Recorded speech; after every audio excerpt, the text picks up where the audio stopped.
Karmaşık sorunlara hızlı çözümler sunmak yerine bilimsel araştırmalar, örnek vakalar, kendi içgörü ve deneyimlerinden yola çıkarak insanları kendilerini ve çevrelerini iyileştirmeleri konusunda aydınlatan bir bakış sağlayan Gabor Mate, Vücut Hayır Dediğinde kitabında iyileşmek için 7 adım öneriyor. Doktor Gabor Mate'ye göre sağlık 3 sütuna dayanıyor. Beden, ruh ve spiritüel bağlantı. Bunlardan herhangi birini görmezden gelmek, hastalıkları, dengesizlikleri davet etmektir.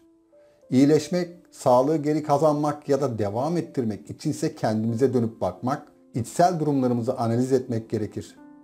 İyileşmenin 7 A'sını takip etmek, duygusal olarak büyümemize yardımcı olur.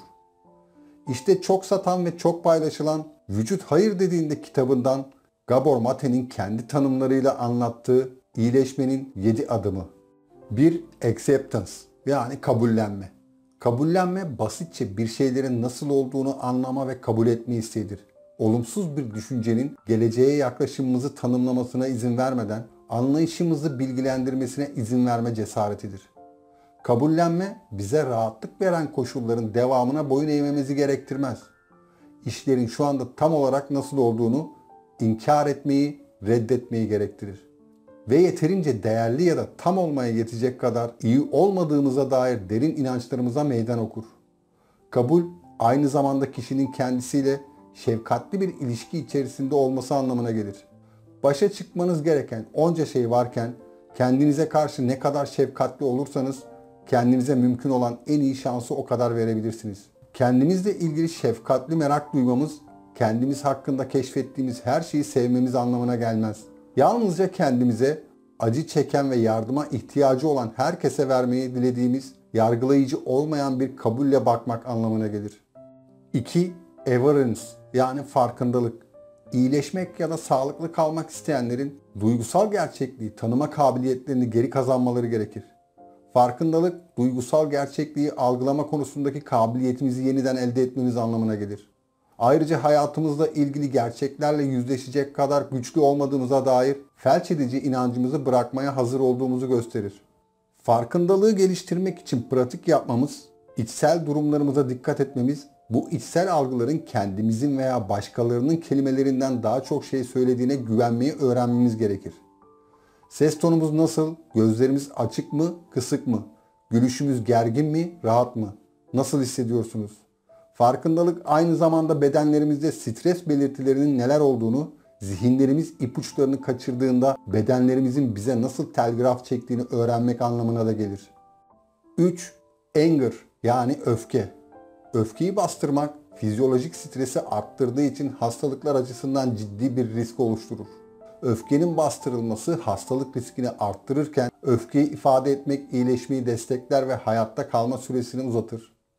Birçok araştırma öfkeyi bastırmanın onu açığa çıkarmaktan daha fazla strese neden olduğuna dikkat çeker.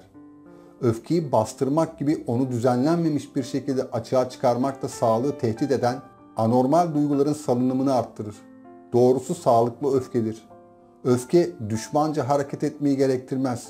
Her şeyden önce yaşanması gereken fizyolojik bir süreçtir ve bilişsel bir değeri vardır. Temel bilgiler sağlar. Öfke boşlukta var olmadığına göre eğer öfke hissediyorsam bu benim açımdan bir algıya tepki olmalı. Kişisel bir ilişkide yaşanan kayba ya da sınırlarının tehdit altındaki istilasına işaret edebilir. Kendime öfkeyi deneyimleme ve onu neyin tetiklemiş olabileceğini düşünme izni verirsem kimseye zarar vermeden büyük ölçüde güçlenirim. Koşullara bağlı olarak öfkemi bir şekilde dışa vurmayı ya da ondan kurtulmayı seçebilirim. Anahtar onu bastırmamış olmamdır. Öfkemi gerektiği gibi kelimelerle veya eylemlerle göstermeyi seçebilirim. Ancak onu kontrolsüz bir öfke gibi azimli bir şekilde dışa vurmam gerekmiyor. Sağlıklı öfke dizginlenmemiş duyguları değil, kişinin kendisini sorumlu kılar. 4. Otonomi, yani özerklik. Tarihteki tüm örneklerden, kişisel hikayelerden ve elimizdeki çalışmalardan ortaya çıkan şey, insanlar sınırları bulanıklaştığında acı çekerler. Hastalığın kendisi bir sınır sorusudur.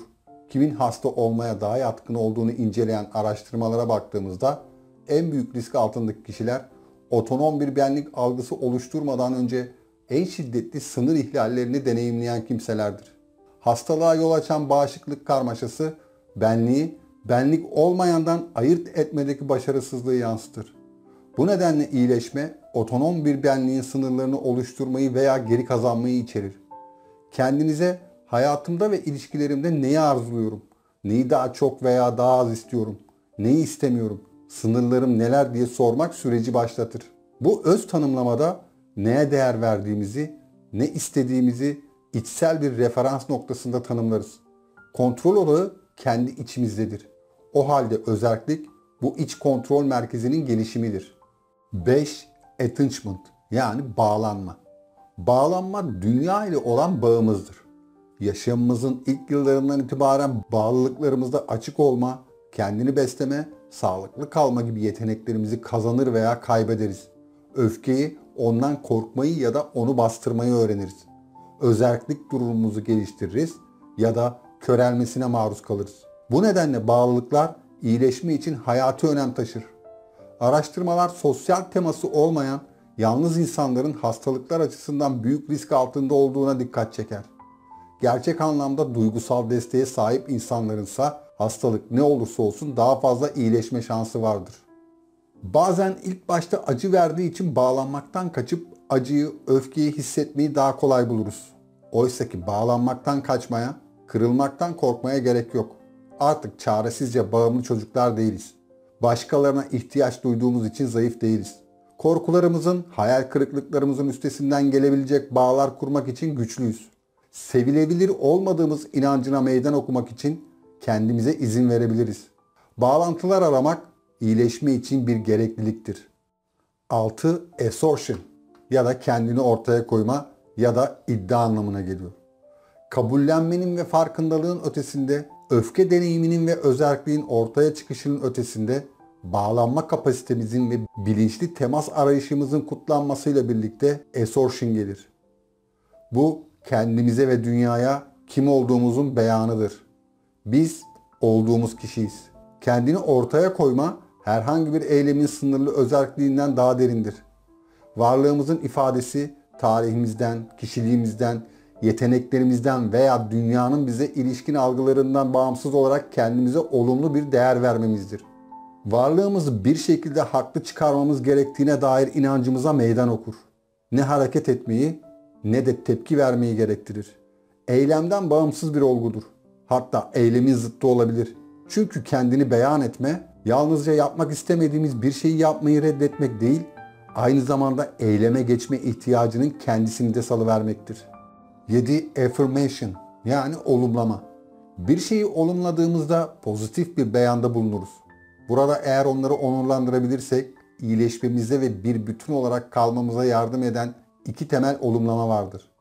İlki kendi yaratıcı benliğimizdir. Herkesin bir yaratma dürtüsü vardır. Yazı, sanat, müzik, yemek pişirme, bahçecilik gibi birçok kanaldan kişiye özgü bir şekilde ifadeler akabilir. Amaç dürtüyü onurlandırmaktır. Bunu yapmak kendimiz ve başkaları için şifadır. Bunu yapmamaksa bedenlerimizi ve ruhlarımızı öldürür. İkincisi evrenin kendisi ve onunla olan bağlantımızdır. Evrenden ayrı varlıklar olduğumuz yanılsamasından kurtulmak iyileşmenin temel adımlarından biridir. Bu bağlantımızın kesildiği, tek başımıza temassız kaldığımız varsayımı zehirleyicidir. Bu varsayımdan sıyrılmak gerekir. Evrenden ayrı olduğumuz hissi yanlıştır ve bunu fark etmek çok kolaydır. Külden küle dönüşmüyoruz. Hepimiz hayat bulmuş külleriz. Yani geçici bir bilinçlikle evrenin bir parçasıyız. Fakat asla evrenden ayrı değiliz. Video bitti. Hoşça kalın.